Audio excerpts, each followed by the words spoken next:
શું દેશમાં ફરીથી લોકડાઉન શટડાઉન જેવી સ્થિતિ ઊભી થશે? આ વાત રેસ્ટોરન્ટ્સને ખાસ લાગુ પડે છે. દેશમાં ઠેક ઠેકાણે ગેસના બાટલા માટે પડાપડી ચાલી રહી છે. ઘણા બધા ઠેકાણે હોટેલ અને રેસ્ટોરન્ટ બંધ કરવા પડી રહ્યા છે, તો ઘણા સ્થળોએ તો કાળો બજાર પણ ચાલી રહ્યો છે.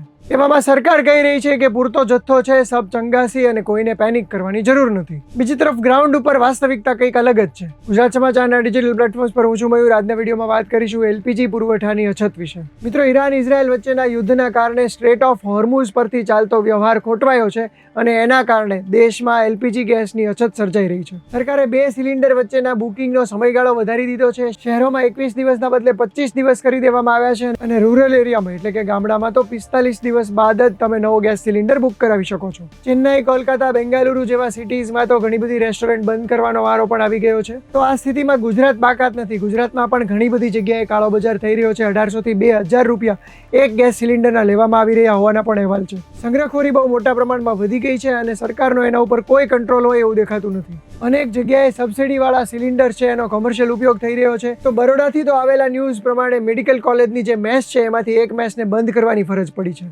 સુરતમાં કમર્શિયલ ગેસ સિલિન્ડર માટે 500 લોકો લાઇનમાં જોડાયા હોવાના સમાચાર સામે આવ્યા હતા.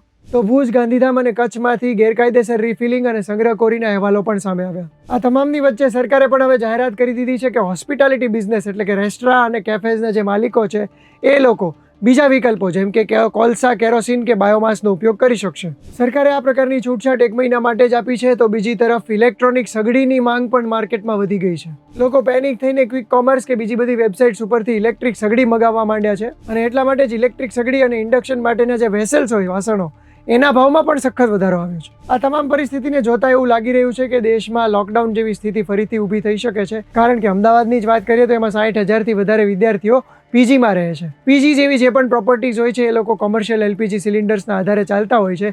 હવે જો એલપીજી સિલિન્ડર્સની અછત ઊભી થાય તો આ તમામ લોકોને જમાડવા પર પ્રશ્ન ઊભો થઈ જાય. જોકે સરકાર તો વારંવાર કહી રહી છે કે લોકોએ ચિંતા કરવાની જરૂર નથી, પેનિક થવાથી દૂર રહો, સંગ્રહખોરી ન કરો. દેશની જરૂરિયાત માટેના ઈંધણના તમામ વિકલ્પો પર સરકાર વિચાર કરી રહી છે. જો ગેસ સિલિન્ડર બુક કરવામાં તમને ક્યાંય તકલીફ પડે છે તો સ્ક્રીન ઉપર દેખાતા હેલ્પલાઇન નંબર્સ ઉપર તમે કોન્ટેક્ટ કરી શકો છો.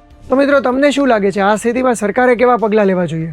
તમારો મત કોમેન્ટ કરીને જણાવો અને આ જ પ્રકારના ઇન્ફોર્મેટિવ વિડીયોઝ જોવા માટે ગુજરાત સમાચાર ફોલો કરી લો.